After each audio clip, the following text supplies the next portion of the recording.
আওয়ামী লীগ সরকারের ফ্যাসিবাদী শাসনের আইকন আখ্যা দিয়ে ভেঙে ফেলা হয়েছে ধানমন্ডি ৩২ নম্বরের বাড়ি, যা ছিল শেখ মুজিবুর রহমানের স্মৃতি জাদুঘর। ভেঙে গুড়িয়ে দেওয়া হয়েছে তার অসংখ্য ভাস্কর্য ও মুরাল। শেখ হাসিনা ক্ষমতাচ্যুত হওয়ার পর থেকেই রাষ্ট্রের যে সকল স্থাপনায় শেখ মুজিব ও তার পরিবারের নাম জড়িয়েছিল সেগুলো ভেঙে গুড়িয়ে দিয়েছে জনতা। মুছে ফেলা হয়েছে আওয়ামী লীগের সাংগঠনিক প্রতিষ্ঠানসমূহ। শেখ পরিবারের সদস্যদের নামে গড়ে তোলা বিশ্ববিদ্যালয় সহ দেশের অর্ধ শতাধিক স্থাপনার নামও পাল্টে দেওয়া হয়েছে। তবে এখনো দেশের সবকটি নোট ও স্মারক মুদ্রায় শোভা পাচ্ছে শেখ মুজিবুর রহমানের ছবি। এমনকি নতুন করে যে নোট বাজারে আসতে যাচ্ছে তার মধ্যেও আছে শেখ মুজিবের ছবি। ঈদ উল ফিতর উপলক্ষে আগামী 19 মার্চ বাজারে নতুন নোট ছাড়ার উদ্যোগ নিয়েছে বাংলাদেশ ব্যাংক।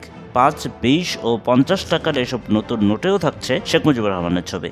ছোট এসব নোটের পাশাপাশি বাজারে ছাড়া 100, 200, 500 ও 1000 টাকার নতুন নোটও বিদ্যমান ডিজাইনের বলে সংশ্লিষ্টরা নিশ্চিত করেছেন। এ বিষয়ে বাংলাদেশ ব্যাংকের মুখপাত্র ও নির্বাহী পরিচালক আরিফ হোসেন খান বলেন, কেন্দ্রীয় ব্যাংকের হাতে এই মুহূর্তে বিপুল পরিমাণ ছাপানো নোট রয়েছে। ছাপানো এই নোটগুলো বাতিল করলে বিপুল অঙ্কের অর্থের অপচয় হয়।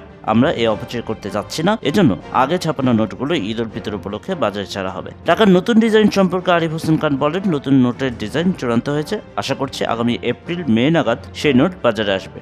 ধীরে ধীরে বাজার থেকে পুরনো নোট তুলে নেওয়া হবে। এদিকে পুরনো ডিজাইনের নোট বাজারে ছাড়া নিয়ে কেন্দ্রীয় ব্যাংক কর্মকর্তাদের মধ্যেও ক্ষোভের সৃষ্টি হয়েছে। ব্যাংক কর্মকর্তারা বলেন, গণ অভ্যুত্থানের পর সবার আগে 500 ও 1000 টাকার নোট বাতিল ঘোষণার প্রয়োজন ছিল। এর মাধ্যমে আওয়ামী লীগ নেতা সহ সরকারি দুর্নীতিবাজ কর্মকর্তাদের কাছে থাকা হাজার হাজার কোটি টাকার নোট কাগজে রূপান্তর হতো। তখন নতুন ডিজাইনের নোট বাজারে ছাড়া যেত। এর মাধ্যমে নোট থেকে শেখ মুজিবুর রহমানের ছবিও বাদ পড়তো। কিন্তু বাংলাদেশ ব্যাংক সেটি না করে গণ অভ্যুত্থানের 7 মাস পর বাজারে শেখ মুজিবুর রহমানের ছবি সংবলিত নতুন নোট ছাড়তে যাচ্ছে। বাংলাদেশ ব্যাংকের তথ্য অনুযায়ী গত ডিসেম্বর পর্যন্ত বাজারে কেন্দ্রীয় ব্যাংকের ইস্যুকৃত নোট ছিল 3,01,774 কোটি টাকা। এর মধ্যে 2,77,456 কোটি টাকাই ছিল ব্যাংক খাতের বাইরে। ব্যাংকে থাকা নগদ টাকার পরিমাণ ছিল মাত্র 24,317 কোটি। কেন্দ্রীয় ব্যাংকের ইস্যুকৃত নোটের বড় অংশই অবৈধ অর্থে রূপান্তর হয়ে সিন্ধুকে আটকা পড়েছে বলে অর্থনীতিবিদ ও বিশেষজ্ঞরা দীর্ঘদিন থেকে দাবি করে আসছেন।